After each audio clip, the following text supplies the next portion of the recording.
CMFT back to winning column.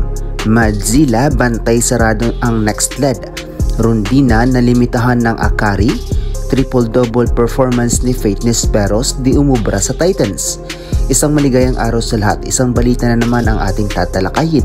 Pero bago natin yan simulan ay huwag mong kalimutan mag-like, share, subscribe, paki-spike na rin yung notification bell para updated ka sa hype ganap ng Pinas. Isang maayos na opensa agad ang ipinamalas ng CMFT nang pinataob nito ang Akari sa walang kahirap-hirap na laban. Medyo hindi nga ganun kaganda ang performance ng Akari Power Chargers dahil sa magandang net defense ng Titans, kaya't nangibabaw pa rin ang husay at lakas ng CMFT. Pinangunahan nga ni Rondina ang opensa ng koponan, ngunit dahil nga rin sa depensa ng Akari, kaya hindi ganun kataas ang porsyento na nakuha ni Rondina sa buong laro. Ngunit napatumba pa rin nila ang Akari in straight sets sa score na 25-17, 25-22 at 25-21. Dahil dito ay balik na nga muli ang CMFT sa winning column at mukhang kaya nitong matuloy-tuloy ang kanilang pagkapanalo hanggang matapos ang eliminations round kung ganito kaganda ang performance na ipinapakita sa liga. Maliban nga kay Rondina ay nagpakitang gilas nga muli si Madayag sa kanyang blocking prowess na nagtala ng 3 blocks sa buong laban. Although this block is not comparable to her highest block before, ay naging malaking factor naman ito upang mapigilan ang kanilang kalaban to have their momentum. Napagana nga siya ni Mars Alba kaya't naging maganda ang performance nito sa buong laro. While sa Akari naman ay tanging si Faith Nesperos nga lang ang naging consistent sa buong laban.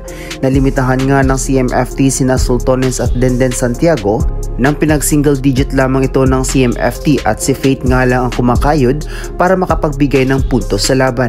Nakapagtala nga si Faith Nesperos ng triple-double performance sa scoring and non-scoring department at siya nga ang bumuhay sa galawan ng Akari. Pero sa huli nakuha pa rin ng CMFT ang laban dahil sa collaborative effort ng team. Player of the game nga rito ay si Madi Madayag na nakapagtala ng 11 points from 8 attacks and 3 blocks.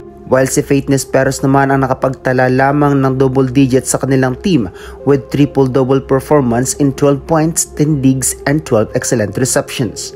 Nasayang ang effort ni Faith dahil wala nga itong naging katimbang sa kanyang koponan. Sa ngayon ay nasa pangalawang standings na nga ang CMFT with 5 wins and 1 loss, while nasa top-bottom teams naman ang Akari sa ngayon with 2 wins and 4 losses. Mga ka-Spike, do you think CMFT will survive to win their matches until the end of eliminations round? Kaya pa kayang bumangon ng Akari Power Chargers sa kanilang sunod-sunod na pagkatalo? May opinion ka pa ba rito? Comment down below. Salamat sa pagtutok mga ka-Spike. Sana nag-enjoy ka at sana di ko nasayang oras mo. Kaya don't forget to like and subscribe. Salamat sa suporta.